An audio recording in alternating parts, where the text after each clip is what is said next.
پھر اس نے ایک اور سفر کا سامان کیا، یہاں تک کہ 2 اونچے سیدھے پہاڑوں کے درمیان پہنچا تو دیکھا کہ ان کے اس طرف کچھ لوگ ہیں کہ بات کو سمجھ نہیں سکتے۔ ان لوگوں نے کہا کہ اے ذوالقرنین، یاجوج اور ماجوج اس علاقے میں فساد کرتے رہتے ہیں، بھلا ہم آپ کے لیے خرچ کا انتظام کر دیں کہ آپ ہمارے اور ان کے درمیان ایک دیوار کھینچ دیں۔ ذوالقرنین نے کہا کہ خرچ کا جو مقدور اللہ نے مجھے بخشا ہے وہ بہت اچھا ہے،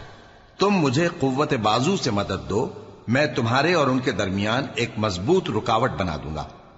تم لوہے کے بڑے بڑے تختے میرے پاس لاؤ۔